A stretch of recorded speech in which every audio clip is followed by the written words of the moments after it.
আমরা 16 বছরের শাসন দেখেছি, 25 বছরের শাসন দেখেছি, 9 বছরের শাসন দেখেছি, কেয়ারটেকার গভর্নমেন্ট দেখেছি, সব দেখে শেষ করেছি। আগামীর দেশ আমরা দেখতে চাই কোরআনের দেশ। আগামীর সরকার আমরা দেখতে চাই কোরআনের সরকার। রাজি আছেন কারা কারা? হাত উঁচু করে দেখা। কোরআন পড়তে পারি না, এই দোষ যদিও হ্যাঁ প্রথম ব্যক্তির হতে পারে, কিন্তু অবশ্যই আমি কেন কোরআন শিখতে পারি নাই? একটি রাষ্ট্র থাকার পরেও, যে রাষ্ট্রে একটা আইন থাকার পরেও, যেখানে শিক্ষা মন্ত্রণালয় থাকার পরেও আমি কেন কোরআনটাকে সহি করে পড়তে পারি না? এটার মূল কারণ হলো এই ষড়যন্ত্র আজকের নয়। এই উপমহাদেশ শাসন করেছে ওই লুটেরা। ইউরোপরা এসে 200 বছর শাসন করেছে না শোষণ করেছে? শোষণ করেছে। তাদেরকে আমরা উৎখাত করেছি, তাদেরকে আমরা তাড়িয়েছি। ব্রিটিশ বিরোধী আন্দোলন করেছে এই জাতি, কিন্তু ব্রিটিশরা চলে গেল, তাদের রেখে যাওয়া ব্রিটিশি ল প্রত্যেকটা কোর্টে, আদালত প্রাঙ্গণে আছে না নাই বলেন তো? আমাদের এলাকায় একটা গালি আছে, যদি কেউ যদি খুব বদমাইশ হয় তাকে বলে তুই তো ব্রিটিশ। এর এলাকায় আছে কিনা জানি না। তুই তো ব্রিটিশ মানে এটা গালি, একটা কি বলেন তো? গালি। কেন বলবে না? কারণ ইউরোপের সভ্যতা, আধুনিক যে ইউরোপ গড়ে উঠেছে, সব আমার দেশের সম্পদ চুরি আর লুটপাট করে। সম্মানিত ভাইয়েরা, সেই ব্রিটিশ বিরোধী আন্দোলন করে তাদেরকে তাড়ালাম। তাদের তৈরি করা আইনকে আমরা এখনো রেখে দিয়েছি। তাদের তৈরি করা সিলেবাস, কারিকুলামকে আমরা এখনো রেখে দিয়েছি। এজন্য এই জাতির এখনো ভালো করে দিন শেখা হলো না, ভালো করে কোরআন শেখা হলো না। এরপরে আবার বিগত 16 বছর খুব বরকতের সরকার ছিল। যতটুকু ছিল ইসলাম, এটাকেও তারা মুছে ফেলার সমূহ চেষ্টা করেছে। এমন কোনো ওয়ে নাই, সকল ওয়ে তারা খাটিয়েছে, কিন্তু সবচেয়ে বড় ধরা কার? আসতে বলবেন না কার? আল্লাহ আছেন না নাই? আল্লাহ ছিলেন, আছেন, থাকবেন। তিনি প্রথম, তিনি শেষ, তিনি গোপন, তিনি প্রকাশ্য। আল্লাহ রাব্বুল আলামিন বলেন, হুয়াল আউয়াল ওয়াল আখির ওয়াল যাহির ওয়াল বাতিন ওয়া হুয়া বিকুল্লি শাইইন আলীম। তিনি প্রকাশ্য, তিনি গোপন, তিনি প্রথম, তিনি শেষ। সকল ক্ষমতা কারো হতে পারে না, সকল ক্ষমতা একমাত্র কার? সকল ক্ষমতা কার? আল্লাহ। এদেশের জনগণ ভাবছিল না মরা পর্যন্ত উপায় নাই। আল্লাহ কয় এত হতাশ হলে হয়? আমি কি আল্লাহ নাই? আলাইসাল্লাহু বিকাফিন আবদা। বান্দার জন্য যথেষ্ট কে? আসতে বলবেন না কে? আমরা চাওয়ার চাইতে বেশি পেয়ে গেছি, এটা যেন আমাদেরকে বিপদে না ফেলে। আবার কেমন যেন মনে হচ্ছে আমার কাছে, আমরা বেশি মনে হয় পেয়ে গেছি। এটার জন্য আমরা যেন এই বিগত 16 বছর, ফেরাউন বেঁচে ছিল হলো 1600 বছর, এরা ছিল 16 বছর। সংখ্যার যে মিল হলো কেমনে বুঝলাম। সংখ্যার মিল আছে কিনা বলেন? চরিত্রর মিল ছিল। ফেরাউন এমন কোন আকাম কুকাম নাই যা ছিল না। তার ক্ষমতা থাকার জন্য ইউযাব্বিহুনা আবনাআকুম ওয়া ইস্তাহয়ুনা নিসাআকুম, ছেলের সন্তানগুলোকে একদম জিন্দায় মেরে ফেলতো, মেয়ে সন্তানগুলোকে জীবিত রাখত। কেন? নেতৃত্ব যেন না তৈরি হয়। নেতৃত্ব তৈরি হওয়ার ভয়ে মার পেট থেকে সন্তান চিরে বের করে হত্যা করত। কত বড় নরপিশাচ ছিল হলো ফেরাউন। এই পৃথিবীতে যারাই আজও যারা হত্যার রাজনীতি করতে চান, হত্যার রাজনীতি করেন, এদের ব্লাড টেস্ট করলে ধরা পড়বে এদের মধ্যে আছে হলো ফেরাউনের রক্ত। কিসের রক্ত বলেন? ফেরাউনের রক্ত। সম্মানিত ভাইরা, তাহলে ক্ষমতা কারো না, ক্ষমতা একমাত্র কার? আল্লাহ। সে আল্লাহর পক্ষ থেকে যে কিতাব কোরআনটা নাজিল হয়েছে, এটা হচ্ছে সকল অশান্তি দূর করার, সকল কল্যাণের একমাত্র উৎস হলো এই কোরআন। এই কোরআনটা নিয়ে আজকের এই আয়োজন, এই কোরআনটা নিয়ে মাদ্রাসার সৃষ্টি, এই কোরআনকে নিয়ে আজকের এই আলোচনা। তা আমি কিছু কথা বলতে চাচ্ছি। আমি আবার একটু আনইজি ফিল করছি, রাত অনেক হয়ে গেছে। কষ্ট পাচ্ছেন না তো আপনারা? বলি আলহামদুলিল্লাহ, জোরে বলি আলহামদুলিল্লাহ। পৃথিবীর সকল জ্ঞান যেখানে হেরে যায়, সকল জ্ঞান যেখানে শেষ, সেখানে কোরআনের জ্ঞানটা শুরু। বলি আলহামদুলিল্লাহ। আল্লাহ পাক এর মধ্যে এমন কিছু তথ্য দিয়েছেন যা পৃথিবীর কোথাও পাওয়া যায় না, খুঁজে পাওয়া যায় না। এটা একটা আশ্চর্য কিতাব। এটা এমন একটা কিতাব যে কিতাবের মধ্যে আল্লাহ রাব্বুল আলামিন সকল জ্ঞান, সকল তথ্য, সকল কিছু আল্লাহ পাকের মধ্যে উপস্থিত করে দিয়েছেন। বলি আল্লাহু আকবার। কোন অফিস চালাবেন আপনি এই কিতাব দিয়ে? কোন অফিসটা আপনি চালাতে চান?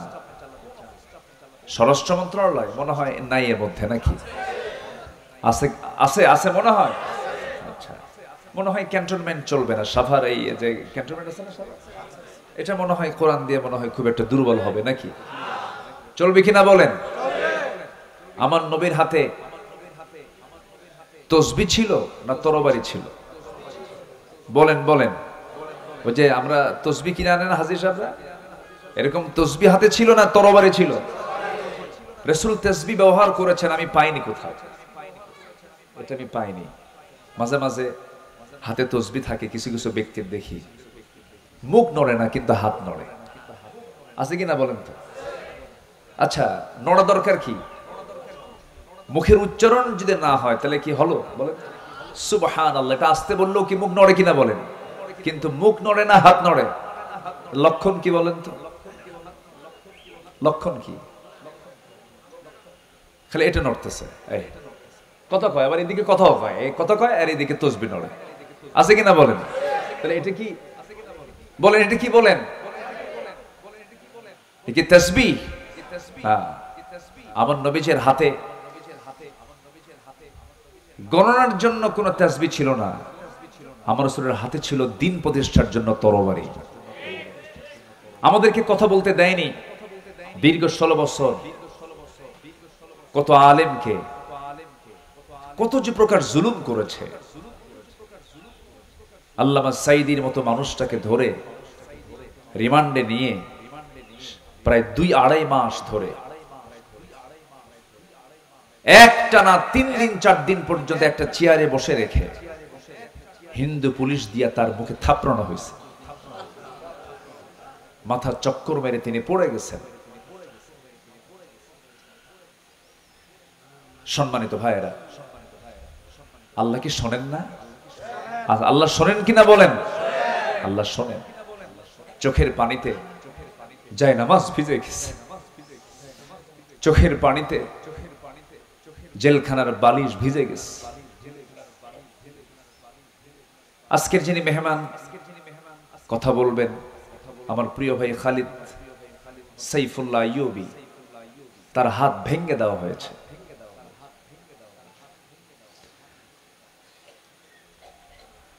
আমার তো কোনো দোষ ছিল না, আমি তো কোনো চুরি করি না। আমার রাত বেরাতে, রাতের গভীরে আমাকে বাড়ি ঘেরাও করে ধরে নিয়ে চলে যাওয়া হলো।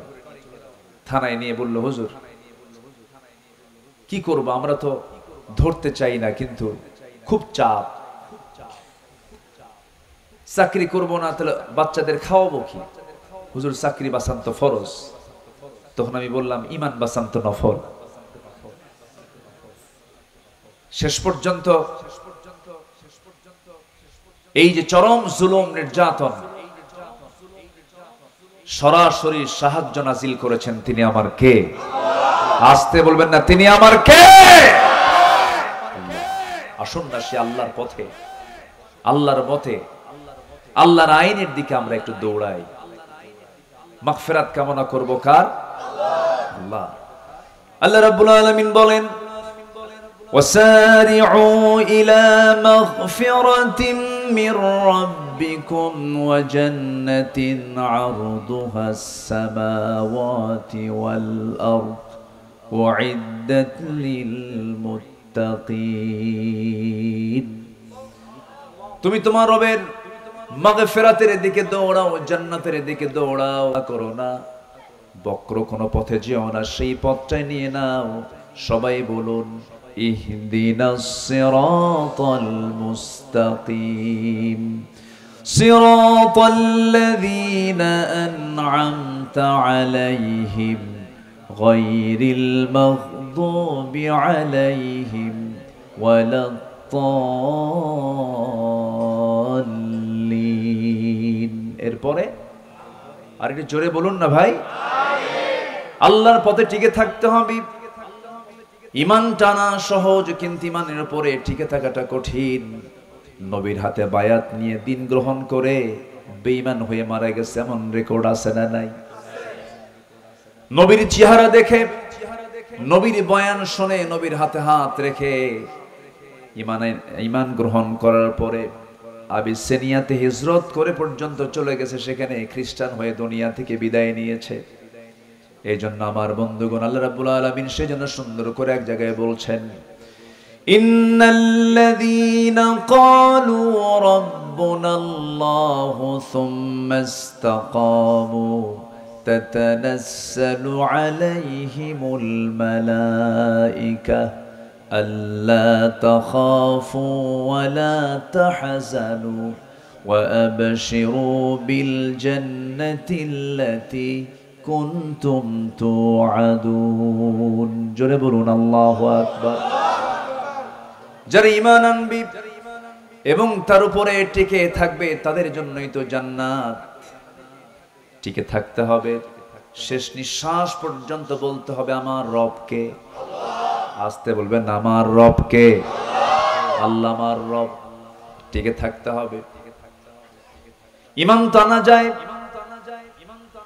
কিন্তু ঈমান আনার পরে হাজারো বাধা আপনার সামনে, আপনার জীবনে চলে আসবে। হাজারো ঝামেলা আসুক না কেন, মহা মুসিবত আসুক না কেন, সেই সময় প্রকৃত যারা ঈমানদার তাদের জবান থেকে বের হবে কি? আল্লাযীনা ইযা আসাবাতুহুম মুসিবাতুন ক্বালু ইন্না লিল্লাহি ওয়া ইন্না ইলাইহি রাজিউন। জোরে বলুন আল্লাহু আকবার। যখন কোনো বিপদ আসবে ভাবতে হবে আল্লাহর সাহায্য, আল্লাহ পাক আমার প্রতি সাহায্য নাজিল করবেন। আশাদ্দুন নাসি বালাউল আম্বিয়া সুম্মাল আমসাল ফাল আমসাল। এই জগতে আদম থেকে শুরু করে নিয়ে আজ পর্যন্ত যত মানুষ পাঠিয়েছেন এবং পাঠাবেন, এর মধ্যে সবচেয়ে বড় বালা মুসিবত এসেছে হলো নবীদের উপরে। এবং তারপরে যত বালা মুসিবত আসছে আমার আল্লাহর যারা পছন্দের বান্দা তাদের উপরে। তাহলে বালা মুসিবত বিপদ আল্লাহ পাক দেন কি খারাপ ব্যক্তির উপরে বেশি না ভালো বান্দার উপরে বেশি? ভালো বান্দার উপরে বেশি। বিপদ আসবে, মুসিবত আসবে, কিন্তু চ্যালেঞ্জ ধরে রাখতে হবে হলো ঈমানের। ঈমান যেন আমার ছুটে না যায়। ঈমান চলে গেল তো সব চলে গেল।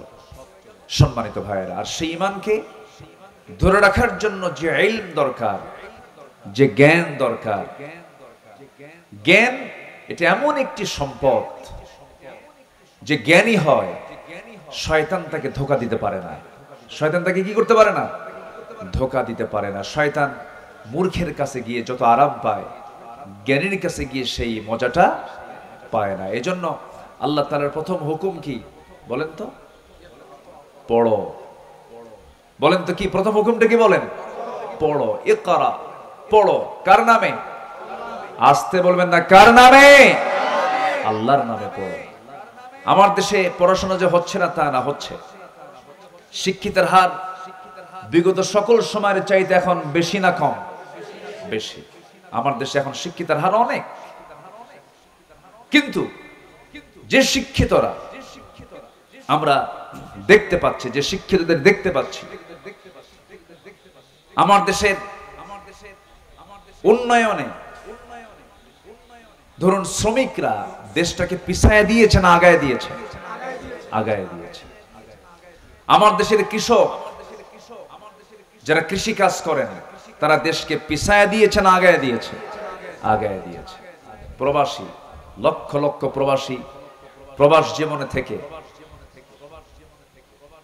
ওই পাখির মতো ঝুলে ঝুলে কনস্ট্রাকশনের যে কাজগুলো করেন তারা দেশকে পিছায় দিয়েছেন না আগায় দিয়েছেন? আগায় দিয়েছেন।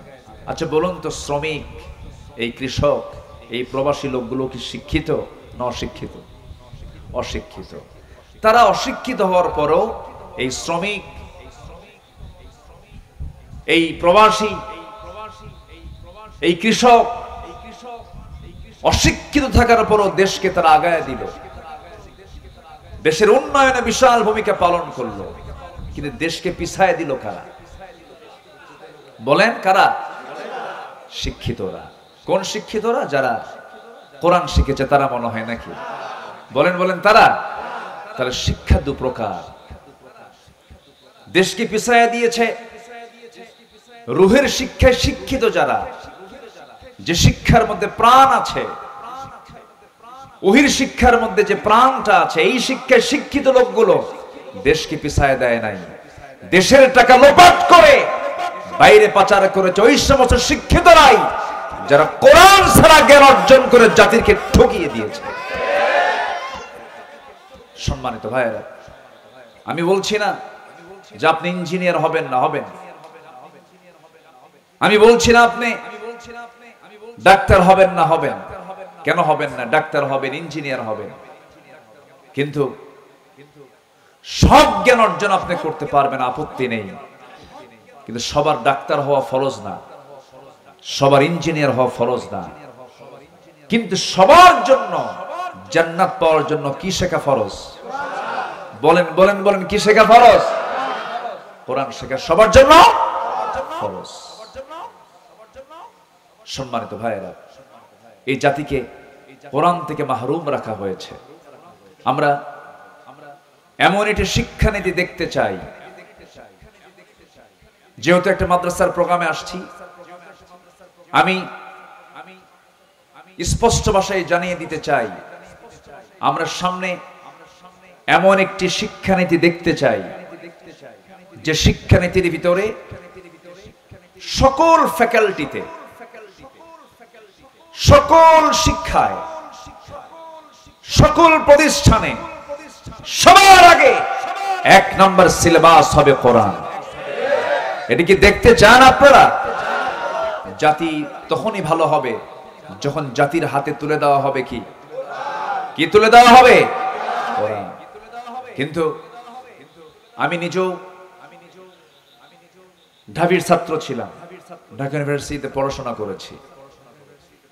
বিগত সময়ে যে রাজনীতিগুলো আমরা দেখেছি, ছাত্রদের হাতে কোরআন তুলে দিয়েছে না অস্ত্র তুলে দিয়েছে?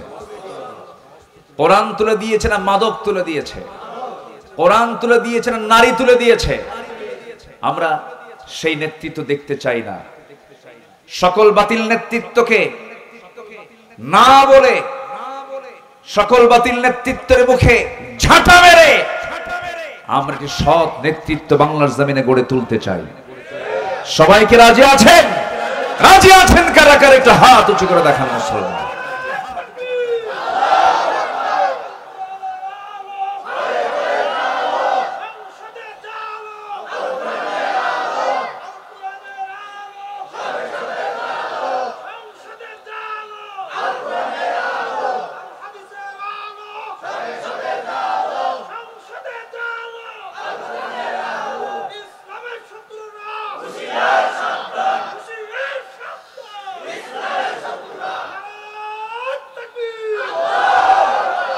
আল্লাহ কবুল করুন, জোরে বলি আমিন।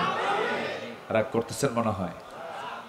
আমরা যখন রাষ্ট্র নিয়ে কথা বলি, আমরা যখন সমাজ নিয়ে কথা বলি, তখন একটা মহলের গায়ে চুলকানি শুরু হয়, আছে কিনা? হুজুর আপনি দোয়া করে দিবেন, আমরা যা করি করি, আপনাদের দায়িত্ব হলো দোয়া করা, বাচ্চা হলে আজান দেওয়া, বিয়ের প্রয়োজন হলে একটু বিয়ে পড়ায় দেওয়া, আর মরে গেলে একটু জানাজা পড়ায় দিবেন। এই তো আপনাদের ডিউটি। আপনারা আবার এই দিক থেকে কথা বলেন কেন? আমার দেশে আবার কিছু হুজুরও ছিল, বিগত 16 বছর দেখেছি আমরা, সিনেমা হল উদ্বোধন হবে, হুজুর গিয়ে দোয়া করে। মদের ফ্যাক্টরি উদ্বোধন হবে, দোয়া করে আল্লাহ এই ফ্যাক্টরিতে বরকত দিয়ে দাও। আছে কিনা বলেন? এখনো ঘাপটি মারে এই সমস্ত মুনাফিক চক্র আছে না নাই? যারা সামান্য কিছু অর্থের বিনিময়ে দিনকে বিক্রি করে দেয়। ইয়াহিয়া তাকির একটা কথা খুব পছন্দ হয়েছে, ছাগলের দাম 20,000 টাকা, আর একটা ব্যক্তি তার ঈমান বিক্রি করে 500 টাকা দিয়া। সম্মানিত ভাইয়েরা, আমরা নিজের জীবনটাকে সাজাবো কোরআন দিয়ে, জোরে বলি ইনশাআল্লাহ। আমি 8টি পয়েন্টে কথা বলতে চাই, সময় লাগবে, আমাকে সময় দেবেন? আমার আবার তবিয়ত হলো একটু সময় নিয়ে কথা বলা, এটা অভ্যাস। আমি যারা আমার আলোচনা শোনেন, আমি একটু সময় নিয়ে কথা বলি, যে সময় আমাকে দিলে আমি তাহলে কথা বলা শুরু করতে পারি। কারো কোনো আপত্তি নাই তো? হয়তো কষ্ট হচ্ছে আপনাদের, একটু গরম, অসুবিধা হচ্ছে, একটু মনোযোগ দিয়ে শুনবেন। আল্লাহ তুমি শোনার তৌফিক দান করুন, জোরে বলি আল্লাহুম্মা আমিন। কোরআনের আলোকে প্রকৃত মুমিনের আদর্শ চরিত্রের একটা রূপরেখা আমি তুলে ধরতে চাচ্ছি। আমরা আমাদের চরিত্রকে সুন্দর করে সাজাবো হলো কোরআন দিয়ে, জোরে বলি ইনশাআল্লাহ। নাম্বার 1, আমার দিলটা থাকতে হবে সর্বক্ষণ কার ভয়ে ভীত? আসতে বলবেন না, কার ভয়ে ভীত থাকতে হবে? আল্লাহর ভয়ে। আল্লাহর ভয়ে ভীত হলেই পৃথিবীর কোনো ভয় ওই দিলে স্থান পায় না।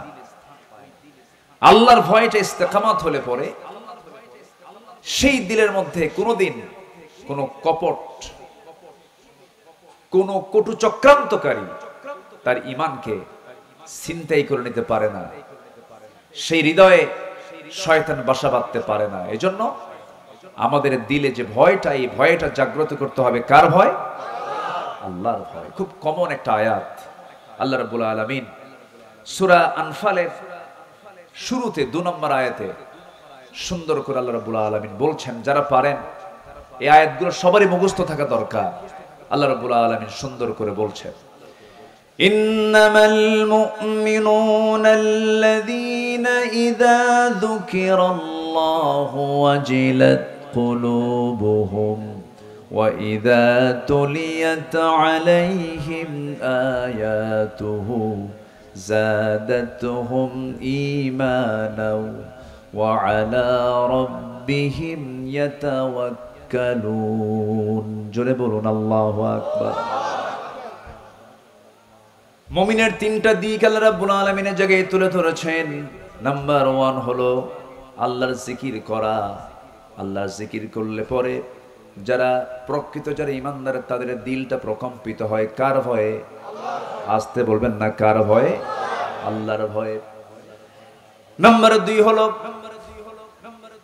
ঈমান যদি একটু দুর্বল থেকে থাকে, কোরআনের সুন্দর করে তেলাওয়াতের মধ্য দিয়া, কোরআনটাকে বোঝার মধ্য দিয়া, তিলাওয়াত, কিরাআত, দিরাসাত, তাদাব্বুর সমস্ত হকগুলো আদায় করে যে বান্দা কোরআনের হক আদায় করে কোরআনটা সুন্দর করে বোঝার চেষ্টা করবে, ঈমান যদি দুর্বল থাকে, কোরআন শোনার সঙ্গে সঙ্গে তার ঈমানটা শতগুণে বৃদ্ধি পেয়ে যায়। জোরে বলি সুবহানাল্লাহ। মোবাইলের চার্জ কমে গেছে, চার্জার দিয়ে চার্জ দিতে হয়। ঈমানের চার্জ একটু দুর্বল হয়েছে, চার্জ দিতে হয় কি দিয়া? আসতে বলবেন না, কি দিয়া? যে দলের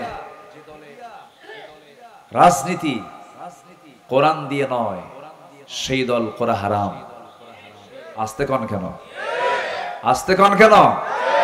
মুসলমান কখনো জাতীয়তাবাদকে বিশ্বাস করতে পারে না, মুসলমান কখনো সেকুলারিজমকে বিশ্বাস করতে পারে না, মুসলমান কখনো ক্যাপিটালিজমকে বিশ্বাস করতে পারে না, মুসলমান কখনো মানুষের তৈরি করা কোনো ইজমকে, কোনো মতবাদকে, তন্ত্র মন্ত্রকে বিশ্বাস করতে পারে না। মুসলমান বিশ্বাস করবে কার দেওয়া বিধানকে? আল্লাহর দেওয়া বিধানকে মুসলমান বিশ্বাস করবে। তাহলে কোরআন তেলাওয়াত করলে পরে, কোরআনটার সঙ্গে সম্পর্ক রাখলে পরে ইমানের চার্জ কমে না বাড়ে? আসতে বলবেন না, কমে না বাড়ে? বাড়ে। অতএব যেখানে কোরআন পাবেন, যেখানে কোরআন ওয়ালা পাবেন, সেই জায়গায় আমাদের বৈঠক বেশি হওয়া দরকার, তাদের সঙ্গে যোগ সাজস বেশি রাখা দরকার।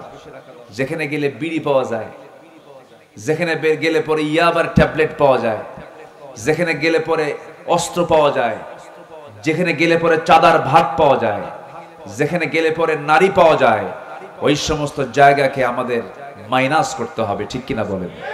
এমন জায়গা আছে না নাই আমার দেশে? আসতে বলবেন না, আছে না নাই?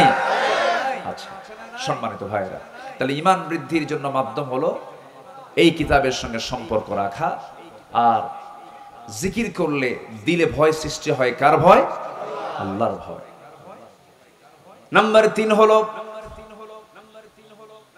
ওই সমস্ত বান্দাগুলো যারা আল্লাহকে ভয় করে, আল্লাহর কালামকে যারা সুন্দর করে তেলাওয়াত করে, ওই সমস্ত বান্দার আরেকটা গুণ হলো ওই সমস্ত বান্দাগুলো জীবনের সকল জায়গায় ভরসা রাখে কার উপরে? আসতে বলবেন না, কার উপরে? আল্লাহর উপরে।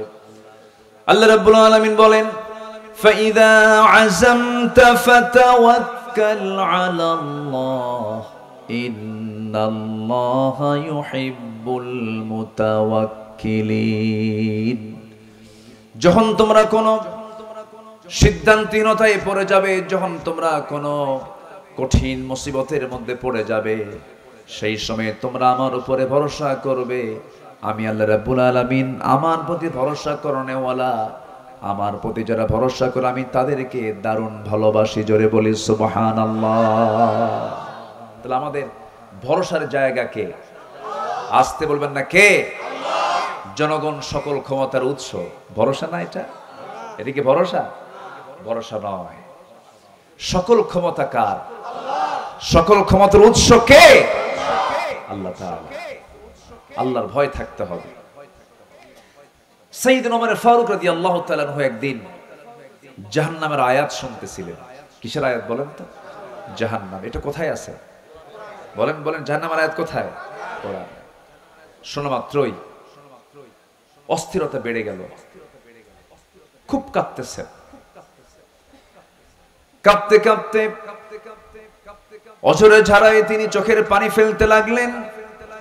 অস্থির চিত্ততা নিয়ে তিনি নিজেকে বলছেন, ওই হাকায়া ওমর আন্না লাকান নাজাহ। ওমর, তোমার জন্য কি নাজাত আছে নাকি? তোমার জন্য কি নাজাত আছে নাকি?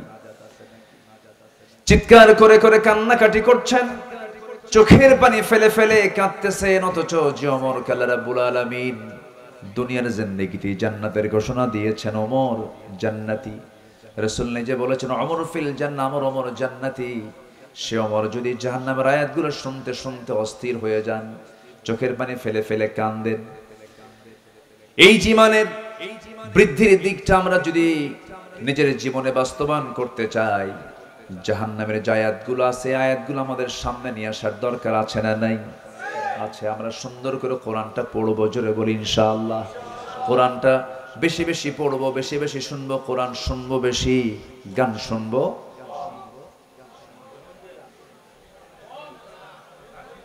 এতক্ষণে গান শুনবেন, কম শুনবেন? তাহলে কম শোনা জায়েজ নাকি? যেটা জায়েজ নাই, কমও জায়েজ নাই, বেশিও জায়েজ নাই। সারা বছর কোন মাসে আইএমএ 20 এর রোজা বাদ দেয় না, সোমবার বৃহস্পতিবার রোজা রাখে, ঈদের দিন মদ খায়।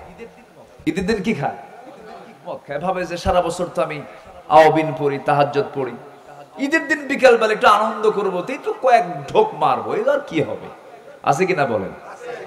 এটা কি ইমানদারের কাজ? ইমানদার কখনো যেটা হারাম, অল্প হারামও সে গ্রহণ করতে যাবে না। ইমানদার সম্পূর্ণ হারাম জিনিসকে, হারাম খাদ্যকে, হারাম বস্তুকে, হারাম পন্থাকে সে চুল পরিমাণ গ্রহণ করতে পারে না। এটা হচ্ছে একজন আল্লাহর নৈকট্য হাসিলকারী, আল্লাহর স্মরণে যে জাকির হবে, যে জিকির করনেওয়ালা হবে, সে এমন চরিত্রের হবে। আল্লাহ তুমি আমাদেরকে এমন চরিত্র অর্জন করার তৌফিক দাও, জোরে বলি আমিন। সে আদর্শ চারিত্রিক রূপরেখার 2 নম্বর দিক হচ্ছে আল্লাহ এবং রাসূলের প্রতি নিঃশর্ত আনুগত্য। আমরা যে আনুগত্য করব আল্লাহকে এবং রাসূলকে, কোনো শর্ত দিয়া, আসতে কয়, কোনো শর্ত দিয়া, আর আল্লাহ এবং রাসূল ছাড়া অন্য কারো যখন আমরা আনুগত্য করতে যাব তখন কি দিয়া? শর্ত দিয়া। আমি আপনার আনুগত্য করব ততক্ষণ যতক্ষণ আপনি আল্লাহকে মানবেন, রাসূলকে মানবেন, ততক্ষণ মানব। আপনি আমার ইমাম, আমি ততক্ষণ মানব যতক্ষণ আপনি নামাজটা আপনি আল্লাহর নিয়মে পড়বেন। রুকু কয়বার করে বলেন? সেজদা কয়বার হয়? 2 বার। রুকু 1 বার। আর ইমাম যদি মনে করে রুকু 1 বার করে লাভ কি, সেজদাও 2 বার দেই, রুকু 2 বার দেব, সওয়াব তো বেশি হবে। আপনি কি পড়বেন নামাজ? এটা কি, এই পন্থা কি ইসলাম দিয়েছে? ইসলাম দিয়েছে কয়বার? 1 বার। আমি 2 বার দিতে পারি না। সেজদা দিতে বলেছে কয়বার? 2 বার। 3 বার করতে পারি না। আর যদি কোনো ইমাম 3 বার সেজদা দেয়, 2 বার রুকু করে, বেশি তো করলো, এরপরও মানা যাবে না। তাহলে আমি ওই ইমামকে মানতেছি শর্ত দিয়া। কি দিয়া? যতক্ষণ তুমি আল্লাহ রাসূলকে মানো ততক্ষণ তুমি আমার, আমি তোমাকে আনুগত্য করব, তুমি আমার ইমাম। আল্লাহ নবীর আনুগত্য বাদ দিবা, কল্লা ধরে টেনে মসজিদ থেকে বের করে দেবে, ঠিক কি না? এটাই হচ্ছে নিঃশর্ত আনুগত্য আর শর্ত আনুগত্য। আপনি আল্লাহর সাথে, রাসূলের সাথে তার আপনার যে আনুগত্য হবে, এটা হবে নিঃশর্ত, কোনো শর্ত দেওয়া যাবে না।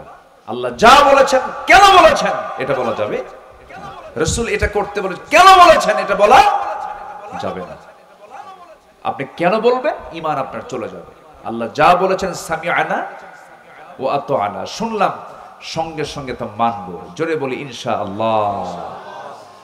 আল্লাহ রাব্বুল আলামিন বলেন, ইয়া আইয়ুহাল্লাযীনা আমানু আতিউল্লাহা ওয়া আতিউর রাসূল ওয়া লা তুবতিলু আ'মালাকুম।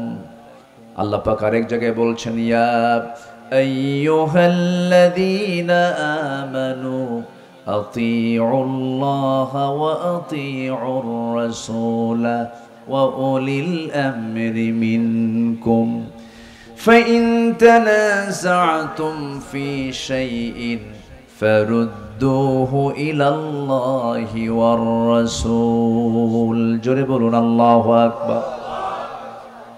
আল্লাহর আনুগত্য করো, নবীর আনুগত্য করো, তোমাদের মধ্যে যারা লিডার তাদের তোমার আনুগত্য করো। তবে তারা যদি কোনো ঝামেলায় পড়ে যায়, কোনো ঝামেলায় তোমরা যদি পড়ে যাও, সেক্ষেত্রে তোমরা ফিরে যাবে ফারুদ্দুহু ইলাল্লাহি ওয়ার রাসূল, আল্লাহ এবং রাসূলের দিকে। অর্থাৎ আল্লাহ এবং রাসূলের যে আনুগত্য করবে, এই আনুগত্যের মাঝে কোনো শর্ত আরোপ করা যাবে না। আমার বন্ধুগণ, একটু কান লাগায় মনোযোগ দিয়ে সবাই শোনার চেষ্টা করবেন।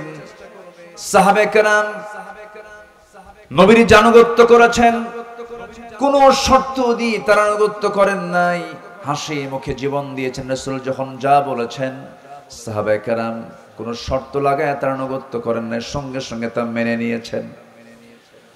আল্লাহ রাব্বুল আলামিন আমার রাসূলকে এত দাম দিয়েছেন, এত সম্মান দিয়েছেন। আমার আল্লাহ রাব্বুল আলামিন রাসূলকে সম্মান দিতে গিয়ে গোটা বান্দাকে জানিয়ে দিচ্ছেন, ও আমার বান্দারা, আমারও যদি ভালোবাসা পেতে চাও, একজন ব্যক্তির আনুগত্য তোমার জন্য আমি আল্লাহ অপরিহার্য করে দিলাম, সেটা হলো আমার রাসূলের আনুগত্য করা। আমারও যদি ভালোবাসা পেতে চাও, আমার মুহাব্বত যদি তুমি অর্জন করতে চাও, শর্ত হলো আমার নবীর তোমরা ইত্তেবা করবে। আল্লাহ রাব্বুল আলামিন বলছেন, ফাত্তাবিউনি ইউহিব্বুকুমুল্লাহ ওয়া ইয়াগফির লাকুম যুনুবাকুম ওয়াল্লাহু গফুরুর রহিম। জোরে বলুন আল্লাহু আকবার। আল্লাহর যদি ভালোবাসা পেতে চাও, নবীর আনুগত্য করো, নবী যা কিছু বলেছেন তা তোমরা ফলো করো। ব্যক্তি জীবন থেকে শুরু করে নিয়া তোমার যত জীবন আছে, প্রত্যেকটা জীবনের প্রত্যেকটা অঙ্গনে নবীকে মানো, নবীকে সুন্নাহ ভালো, আলহামদুলিল্লাহ, কোনো সমস্যা না। আমি বলছি না যে এগুলোর গুরুত্ব ইসলামে নাই, আছে। কিন্তু মুখের দাড়ি কিন্তু আবু জেহেলেরও ছিল। এরপরে পোশাক আশাক দিয়ে যদি জান্নাত পাওয়া যেত, বর্তমান বিশ্বে অন্যান্য ধর্মের অনেক পোশাক আছে যেটা ইসলামের সঙ্গে মিলে যায়, আছে কিনা বলেন? মিলে যায়। আল্লাহ তাআলা বাহ্যিক কোনো কিছুকে প্রাধান্য দিবেন না। ইন্নাল্লাহা লা ইয়ানজুরু ইলা সুওয়ারিকুম ওয়ালা ইলা জাসামিকুম ওয়ালাকি ইয়ানজুরু ইলা কুলুবিকুম ওয়া আমালিকুম। আল্লাহ তোমাদের দেহ দেখবেন না, আল্লাহ তোমাদের চেহারা দেখবেন না, আল্লাহ দেখবেন তোমার ভিতরটা এবং তোমার আমলটা আল্লাহ পাক দেখবেন। সম্মানিত বন্ধুগণ, সম্মানিত ভাইয়েরা, এজন্য নবীর প্রতি এবং আল্লাহর প্রতি যে আনুগত্য হবে, এই আনুগত্যের মাঝে কোনো শর্ত আরোপ করা যাবে না। সম্মানিত ভাইয়েরা, সাদ ইবনে মুআজ রাদিয়াল্লাহু তাআলা আনহু একজন সাহাবী, যিনি 30 বছর বয়সে ইসলাম কবুল করেন, 35 বছর বয়সে শাহাদত বরণ করেন। ইসলাম পেয়েছেন কয় বছর? বলেন, কয় বছর পেয়েছেন? মাত্র 5 বছর। এই 5 বছরে তিনি ইসলাম পেলেন। প্রথম যে যুদ্ধ হলো বদর, বদর যুদ্ধের দিন তিনি বদরের ময়দানে দাঁড়ালেন। এই যুদ্ধটা ছিল কি সমান সমান যুদ্ধ না অসম যুদ্ধ? অসম। 313 কোথায় আর 1000 কোথায়? অশ্বরোহী কোথায় আর পদাতিক কোথায়? পায়ে হেঁটে যাওয়া আর ঘোড়ার পিঠে থেকে যুদ্ধ করা, অস্ত্র হাতে নিয়ে যুদ্ধ করা আর অস্ত্র ছাড়া যুদ্ধ করা, একটা অসম যুদ্ধ ছিল। সেই যুদ্ধের ময়দানে এই সাদ বিন মুআজ রাদিয়াল্লাহু তাআলা আনহু যখন আমার নবী যখন ডাকলেন, উঠে সেই বদরের ময়দানে দাঁড়িয়ে তিনি বলছেন, ফাওয়াল্লাযী বাআসাকা বিল হক, আল্লাহর কসম করে বলছি যিনি আপনাকে সত্য সহ প্রেরণ করেছেন, লাউস্তাআরাতু বিনা হাযাল বাহর, হে রাসূল, আপনি যদি আমাদেরকে সমুদ্রের দিকে অগ্রসর করতে বলেন, আমরা অগ্রসর হব, ঝাঁপিয়ে পড়ব, আপনার আনুগত্যের বাইরে আমরা এক চুল পরিমাণ যাব না। জোরে বলে সুবহানাল্লাহ। সেই সাহাবী বদরে গেলেন, উহুদও গেলেন, খন্দকের যুদ্ধ পরপর এই 3 নম্বর যুদ্ধে অংশগ্রহণ করলেন। মাত্র 5 বছর তিনি ইসলাম পেয়েছেন, 30 বছরে দিন গ্রহণ করলেন, 35 বছরে দুনিয়া থেকে বিদায় নিলেন। যখন উহুদের ময়দানে, খন্দকের পরীক্ষা খননের যুদ্ধের ময়দানে যখন তিনি উপস্থিত, যুদ্ধ শেষ হওয়ার মাঝেই একটা আক্রমণ তার প্রতি করা হলো, রক্তক্ষরণ শুরু হয়ে গেল। সে রক্তক্ষরণে তিনি রক্ত শূন্যতায় পড়ে গেলেন। এক পর্যায়ে তাকে বাঁচানো গেল না, তিনি দুনিয়া থেকে বিদায় নিলেন। সাহাবায়ে কেরাম শোকাহত চিত্ততা নিয়ে রাসূলের সামনে এসে বলছেন, ইয়া রাসূলুল্লাহ, আপনার প্রিয় সাহাবী সাদ বিন মুআজকে আমরা অনেক চেষ্টা করেছি, তার সেবা করেছি, বাঁচলো না, দুনিয়া থেকে বিদায় নিয়েছেন। আমার নবীজি শোনা মাত্রই ইন্না লিল্লাহ বললেন, তার জন্য দোয়া করলেন। এবং আমার নবীজি বলেন, সাহাবীরা শোনো, আমার এই প্রিয় সাহাবীর মাত্র 5 বছরের ইসলামের আনুগত্যের মধ্য দিয়ে সে যে জীবন যাপন করেছে, আল্লাহ পাক তার এই মৃত্যুতে এত বেশি খুশি হয়েছেন যে আরশ আজিম পর্যন্ত প্রকম্পিত হয়েছে। ইহতাজ্জাতিল আরশ, আরশ প্রকম্পিত হয়েছে তার মৃত্যুতে, মানে আরশ জেনে গেছে আরশের ফেরেশতারা জেনে গেছে যে একজন আল্লাহর প্রকৃত বান্দা দুনিয়া থেকে বিদায় নিলেন। মাত্র কয় বছর? আসতে বলেন, কয় বছর? 65 বছর পার হয়, নামাজ পড়ে না।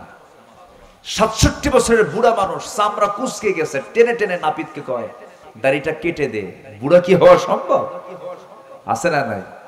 বদনসিব, এরকম বদনসিব আছে না নাই? আচ্ছা, এগুলো করা যাবে না। আমরা জীবনের সকল জায়গা আনুগত্যের চূড়ান্ত দিকটা আমরা আল্লাহর জন্য, রাসূলের জন্য আমরা বরাদ্দ করব। জোরে বলি ইনশাআল্লাহ। নাম্বার 3, দায়িত্ব এবং জবাবদিহিতার ভারে বিগলিত হৃদয় এবং আত্মসমালোচনা। যে ব্যক্তি নিজের দোষ খুঁজে পায় সে হচ্ছে আল্লাহর পছন্দের বান্দা। বলি আলহামদুলিল্লাহ। আমরা খুঁজে পাই কার দোষ?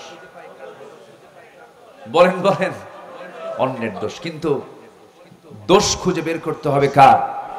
নিজের দোষ। নিজেরই তো সমস্যা অনেক, আমি অন্যের সমস্যা দেখবো কখন? নিজেই তো রোগী, ঠিক কিনা বলেন? আমার দোষ আছে না নাই? আচ্ছা, কিন্তু আমরা অন্যের দোষে আমরা তালাশে ব্যস্ত হয়ে পড়ি না। নিজের সমালোচনা, নিজের দোষ খোঁজার চেষ্টা করতে হবে এবং মাথায় রাখতে হবে জবাবদিহিতার কাঠগড়ায় দাঁড়াবো একদিন। কার সামনে? আসতে বলবেন না, কার সামনে? আল্লাহর সামনে। আল্লাহ রাব্বুল আলামিন সুন্দর করে বলছেন, ইন্না আরাদনাল আমানাতা আলাস সামাওয়াতি ওয়াল আরদ ওয়াল জিবালি ফাআবাইনা আন ইয়াহমিলনাহা ওয়া আশফাকনা মিনহা ওয়া হামালাহাল ইনসান ইন্নাহু কানা যালুমান জাহুলা। জোরে বলুন আল্লাহু আকবার। সূরাতুল আহজাব 72 নম্বর আয়াত আল্লাহ রাব্বুল আলামিন বান্দার পরিচয় দিতে নিয়ে তিনি বলছেন, আমি আসমান, জমিন, পর্বতমালার প্রতি আমানত পেশ করেছি। তারা তা বহন করতে অস্বীকার করেছে, ভীত হয়ে পড়েছে, কিন্তু মানুষ সেই আমানতকে বহন করেছে। আমার বন্ধুগণ, মানুষকে আল্লাহ পাক সে দায়িত্ব দিয়েছেন। একজন খলিফার কথা কিছুক্ষণ আগেও বলেছি। 2 নম্বর খলিফার নাম কি বলেন? বলেন কি? কিসের আয়াত শুনে কেঁদেছেন? মনে আছে আপনাদের? ওমর। আল্লাহু আকবার। কয় নম্বর খলিফা? বহুদিন আগে এক মাহফিলে বললাম, ওমরে ফারুককে চিনেন কে? সামনে থেকে এক ছোট্ট ছেলে দাঁড়ায় বলে, হুজুর আমি চিনি। কে? আমাদের বাড়ির দোতলায় ভাড়া থাকে। আমাদের বাড়ির দোতলায় ভাড়া থাকে। এটা কি সেই ভাড়া থাকে ওমর? কোন ওমর? বলেন বলেন বলেন। কোরআনের ওমর। আল্লাহু আকবার। রাসূল মারা গেছেন, উনি বিশ্বাস করতে পারছিলেন না। কি ভালোবাসা ছিল! আল্লাহু আকবার। আমার নবী ইন্তেকাল করেছেন। ওয়ামা মুহাম্মাদুন ইল্লা রাসূল قد خلت من قبله الرسل। এই আয়াত নাযিল হয়েছে আগে, কিন্তু ওমর ফারুকের কানে যখন সংবাদ একজন দিয়ে দিল, ওমর তুমি কি জানো রাসূল দুনিয়া থেকে বিদায় নিয়েছেন? নাঙ্গা তরবারি তিনি বের করলেন, বের করে বলছেন, দ্বিতীয়বার কোন ব্যক্তি আমার কানে যদি সংবাদ দিতে আসো রাসূল ইন্তেকাল করেছেন, আমি তার গর্দান উড়াইয়া দেব। নবীর প্রতি তার এত প্রেম ছিল, এত মহব্বত ছিল, এত গাঢ় সম্পর্ক ছিল। সব সাহাবী রাসূলকে ভালোবেসেছেন, কিন্তু ওমর ফারুকের ভালোবাসা একটু ভিন্ন ছিল। রাসূলকে দারুণ তিনি মহব্বত করেছেন। নবীর প্রতি চুল পরিমাণ কোনো বেয়াদবি তিনি সহ্য করতে পারতেন না। সবার কম বেশি ইতিহাসগুলো জানা আছে। এক মুনাফিক নবীর কাছে বিচার চাইতে আসলো, এসে বলতেছে, ইয়া রাসূলুল্লাহ, বিচারটা আমার চাই। কি বিচার? ইহুদির সাথে আমার গন্ডগোল লাগছে, একটু বিচারটা করে দেন। নবীজি মুনাফিকের পক্ষে রায় না দিয়া রায়টা দিয়েছেন ইহুদির পক্ষে। কারণ রাসূল কি মুসলমান দেখবেন, ইহুদি দেখবেন না, আইন দেখবেন। বলেন কি দেখবেন? কি দেখবেন? ইআদিলু হুয়া আকরাবু লিত্তাকওয়া। ইআদিলু হুয়া আকরাবু লিত্তাকওয়া। আদালত ঠিক রাখো, এটাই হলো তাকওয়ার জায়গা। এটা কিসের জায়গা? তাকওয়ার জায়গা কি মসজিদ না বাজার? ভালো করে কন। বাজার না, বাজার না নাকি? বলেন বলেন বলেন। উত্তর হলো তাকওয়ার জায়গা মসজিদ, বাজার। কিন্তু আমরা কি মনে করি? তাকওয়ার জায়গা শুধু মসজিদ, আর বাজারে গিয়ে ওজন হেরফের করো। ইয়াদিলু হুয়া আকরাবু লিত্তাকওয়া। কষ্ট পেলে শেষ করে দেই নাকি? আচ্ছা, সেই ওমর ফারুক রাদিয়াল্লাহু তাআলা আনহু, তার কাছে ওই মুনাফিক এসে বলল, নবীর কাছে বিচার চাইতে গেলাম, রাসূল ভাবছিলাম আমি মুসলমান, নবী আমার পক্ষে রায় দিবেন। আমার পক্ষে রায় না দিয়া ইহুদির পক্ষে রায় দিলে এটা কেমন কথা? বিচার পছন্দ হয় নাই ওমর। বিচার সানি করো, সানি বিচার করো, দ্বিতীয় বিচার করো। সাইয়েদনা ওমর ফারুক রাদিয়াল্লাহু আনহু কাছে কথাটা এত জঘন্য মনে হলো, এতটা আপত্তিকর মনে হলো, কাউকে বলার প্রয়োজন মনে করলেন না। শুধু বললেন, তুমি একটু দাঁড়াও, ভিতর থেকে আসি। ভিতরে গেছেন, হাতের মধ্যে কি নিয়েছেন বলেন? কি নিয়েছেন? কার প্রতি ভালোবাসা? নবীর প্রতি ভালোবাসা। চিন্তা করে দেখো, অন্য কথাও তো বলতে পারতেন, বেকুব, বেয়াদব, নবীর বিচার পছন্দ হয় না, যাও এখান থেকে, বলতে পারতেন। ভাবলেন এটা তো বদমাইশ, এটা বাঁচাবই না। তরবারি হাতে নিলেন, কোনো কথা নাই, বাইরে এসে একটা শব্দ বের করার মতো সুযোগও দিলেন না। তরবারি তার গর্দান বরাবর মেরে দিলেন। মুনাফিক দুনিয়া থেকে বিদায় নিল। আমার নবীর কাছে সংবাদ চলে গেছে। রাসূল ভাবলেন, আহারে ওমর বুঝে একটা খুন করে ফেললো। আল্লাহর পক্ষ থেকে আয়াত নাজিল হলো, ওমর যে সিদ্ধান্ত নিয়েছে এটাই হলো সঠিক সিদ্ধান্ত, কারণ ওমর জীবনের চাইতে আপনাকে বেশি ভালোবাসে। জোরে বলে সুবহানাল্লাহ, আল্লাহু আকবার।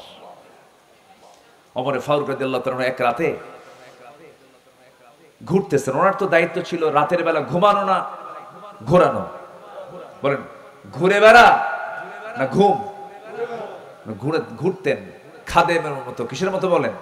রাতের বেলা পুলিশের ডিউটি করে না? ডিউটি করে কিনা? রাতের বেলা ডিউটি করে, অস্ত্র হাতে নিয়ে। আর ওমর ফারুক রাতের বেলা ডিউটি করতেন হাতে ছোট্ট একটা লাঠি নিয়ে। আল্লাহু আকবার বলেন। মদিনার অলিগলি ঘুরতেছেন। ঘুরতে ঘুরতে দেখেন এক শিশুর কান্না, এক শিশুর কান্না তার কানে আসলো। দরজার কাছে গিয়ে বললেন, এই মহিলা, এই কন্যা, এই সন্তানের মাকে তোমার কিছু দয়া মায়া নাই? এই গভীর রাত্রে শিশু কাঁদবে, থামাতে পারো না? ধমক দিলেন, আবার চলে গেলেন। শেষ রাত্রের দিকে আবার এসে দেখেন আবার কাঁদতেছে। এবার ধমক দিয়ে বললেন, তোমার কি আল্লাহর ভয় নাই? ছোট্ট বাচ্চা কাঁদলে তার খাবারের ব্যবস্থা করতে পারো না? এক পর্যায়ে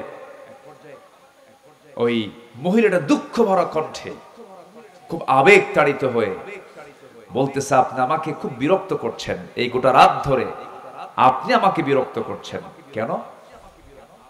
আমার সন্তান তো কাঁদবেই, কান্নাকাটি করবে, কারণ এই এলাকার যে শাসক, এই জনপদের যে খলিফা ওমর তো দুগ্ধপোষ্যদের কোনো ভাতা দেয় না। দুগ্ধপোষ্যদের কোনো ভাতা দেয় না। কার দোষ ধরে দিল? বলেন, কার দোষ? মহিলা তো আর চেনে না যে সামনে কে দাঁড়ায় কথা কয়। সাইয়েদনা ওমর ফারুক জিব্বায় মারলেন কামড় আর বলেন, ইন্না লিল্লাহ। আমি কাকে ধমক দেই? ধমক তো আমার খাওয়ার কথা। আল্লাহু আকবার বলবেন না? জানা হলো শিশুটার বয়স কত? কয়েক মাস বয়স। দুগ্ধপোষ্যদের ভাতা দেওয়া হয় না। সেজদায় পড়ে তিনি কান্নাকাটি শুরু করে দিলেন আর বলছেন, আল্লাহ, তোমার এই অধম বান্দা ওমর হাজারো সন্তান, হাজারো তোমার বান্দাকে হত্যা করেছে। আমার রাষ্ট্রে তো দুগ্ধপোষ্য মাদের কোনো ভাতা দেওয়া হয় নাই। আমি বড় ভুল করেছি আল্লাহ। সিদ্ধান্ত নিলাম আজকের দিন থেকে আমার জনপদে যত দুগ্ধপোষ্য মা থাকবে সকল মার জন্য আজকে থেকে ভাতা চালু করে দিলাম। আল্লাহু আকবার বলেন। তারা নিজেকে সংশোধন করেছেন কার ভয়ে? আর আমার দেশে দুগ্ধপোষ্যের ভাতা দিবে কখন? ওদের নিজের ভাতাই তো হয় না। ঠিক কিনা বলে? দেশের সম্পদ দেশে রাখলেও হতো, দেশের সম্পদগুলো দেশেও রাখলো না। এই যে মিলিয়ন বিলিয়ন ডলারগুলো তারা দেশ থেকে পাচার করেছে, তারা দেশে রাজনীতি করতে চান, ভালো কথা, রাজনীতি করবেন না কেন, টাকাগুলো আনেন, আসতে কোন কেন, ঠিক কিনা বলেন? টাকাগুলো ওর বাপের না তো, ওর বাপের টাকা না, টাকাগুলো ফেরত আনো। গত জুলাই 24-এর আন্দোলনে যে সমস্ত মার্কল খালি হয়েছে, সেই সমস্ত মার্কলে সন্তান ফেরত না দেওয়া পর্যন্ত রাজনীতির অধিকার তোমাদের থাকতে পারে না। নিজের চোখে দেখেছি আমি, জুলাই আমি ঢাকায় ছিলাম, বৃষ্টির মতো গুলি করা হয়েছে, পাখির বাচ্চার মতো গুলি করে হত্যা করা হয়েছে, হাত চলে গেছে, পা চলে গেছে, চোখ চলে গেছে। এই জীবনগুলো দিয়েছে যারা, এই জাতির একটা বড় দোষ আছে, ইতিহাস দ্রুত ভুলে যায়, ইতিহাস দ্রুত ভুলে যায়। সম্মানিত ভাইয়েরা, আমরা সব দেখা শেষ করেছি। আমরা 16 বছরের শাসন দেখেছি, 25 বছরের শাসন দেখেছি, 9 বছরের শাসন দেখেছি, কেয়ারটেকার গভর্নমেন্ট দেখেছি, সব দেখা শেষ করেছি। আগামীর দেশ আমরা দেখতে চাই কোরআনের দেশ, আগামীর সরকার আমরা দেখতে চাই কোরআনের সরকার। রাজি আছেন কারা কারা? হাত উঁচু করে দেখা।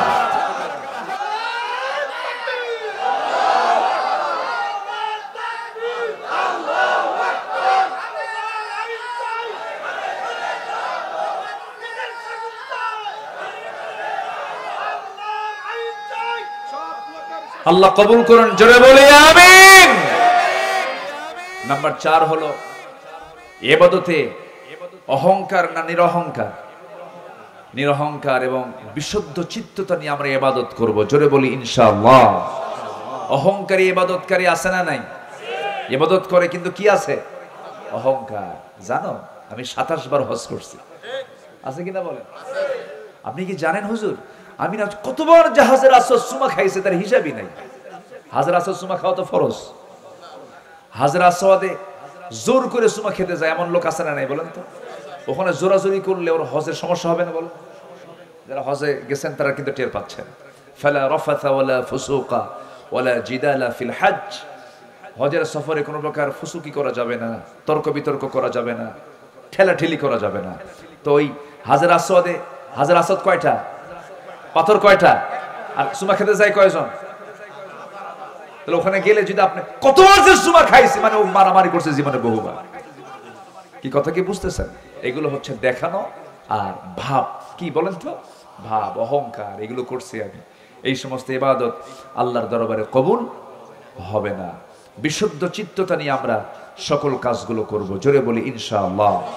সফলকে কোরআনকে প্রশ্ন করুন, কোরআন বলে দিচ্ছে। আল্লাহ রাব্বুল আলামিন বলেন, قد أفلح من ذكر اسم ربه فصلى। আরেক জায়গায় বলছেন قد أفلح من زكاها وقد خاب من دساها। التقوى ها هنا، التقوى ها هنا। তাকওয়াটা হলো এই জায়গায়, ভিতরের বিষয় এটা। এজন্য আমরা বিশুদ্ধ চিত্ততা নিয়ে চলবো। আমরা তাজকিয়াতুন নফসকে আমরা মাথায় রাখবো, নফসের শুদ্ধতা নিয়ে আমরা চলবো। ওই সমস্ত। নাম্বার 5 হলো ধোঁকাবাজি, প্রবঞ্চনা মুক্ত সৎ জীবন। আমরা এটা চেষ্টা করব গঠন করার, জোরে বলি ইনশাআল্লাহ। ইত্তাকুল্লাহ ওয়া কুনু মা'আস সাদিকিন।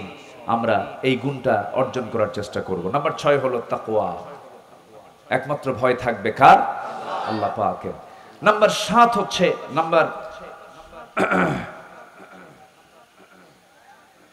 7 হচ্ছে অধীনস্থদের অধিকার এবং ইনসাফ প্রতিষ্ঠা করা।